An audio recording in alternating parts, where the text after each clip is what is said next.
Ariane from the Movement Paradigm. You've heard that sugar is not so good for you, and you may have heard that there is a sugary inflammation link. Well, there are many profound impacts that sugar and high sugar intake can have on your health. So check out this video for more information.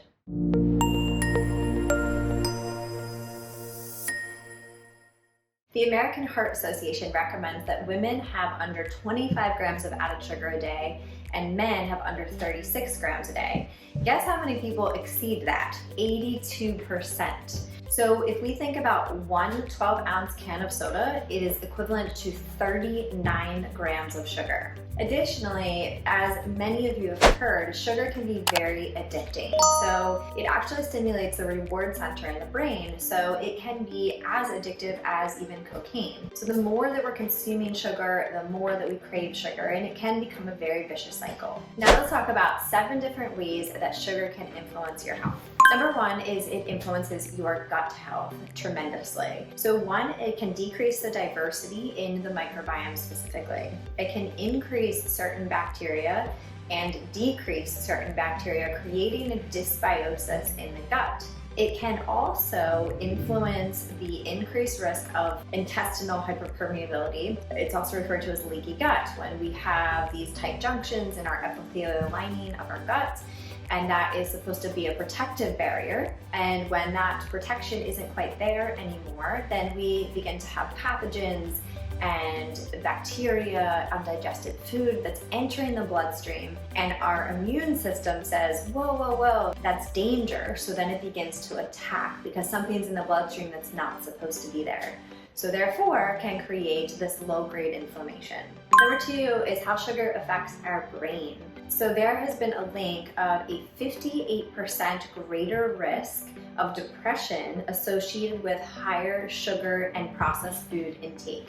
So this is really profound because it is essentially affecting the neuroinflammation, some of which we just spoke about as it relates to the gut hyperpermeability, but also just a overall inflammation that is contributing to depression. Additionally, for each teaspoon of sugar that we have, that requires B vitamins to convert into energy. So the more sugar intake we have, the more it is depleting our vitamin B stores, which can be mood altering. Number 3 is your heart and liver. So one of the key things that increased sugar intake is associated with is high LDL, high triglycerides, and low LDL. So one of the ways that we want to think about looking at cholesterol is much different. Instead of increased fat intake, we want to think about increased sugar intake. High sugar intake also causes increased fat production from the liver, so that can create things like fatty liver. Number 4 is the pancreas and liver. So of course, the more sugar we have, the more the pancreas is working to produce insulin.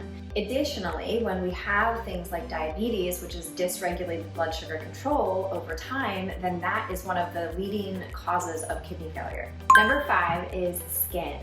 So when we have sugar that combines with the protein or fat in the bloodstream, that can contribute to AGEs, advanced glycolytic end products. This is one of the primary drivers for inflammation and oxidative stress. This can in turn influence the elasticity of our skin. So do we have wrinkles and our overall elasticity and skin integrity?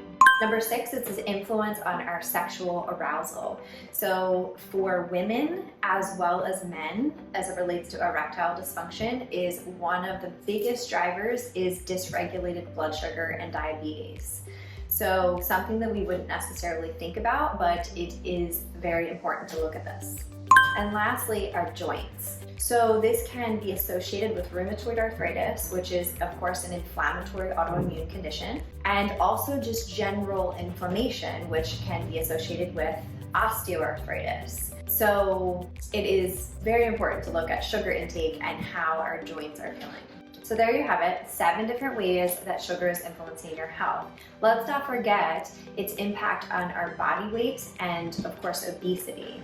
When we're looking at sugar, it is not a direct cause and effect. However, we have enough evidence at this point to support that sugar is causing a low-grade inflammation. It can influence CRP numbers, C-reactive protein, which is one of our main inflammatory markers, and there has been lots of links to low-grade inflammation in the body.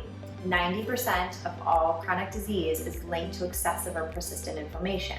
So the higher your sugar intake is, the more at risk for inflammation you are, and therefore the more at risk for chronic diseases you are.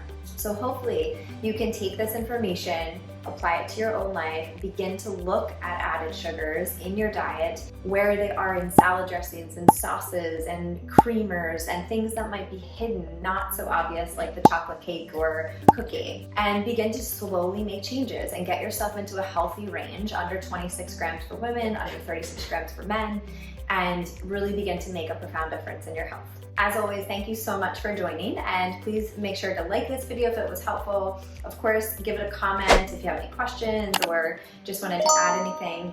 And then make sure you subscribe to our YouTube channel, The Movement Paradigm, for weekly tips on mindset, nutrition, and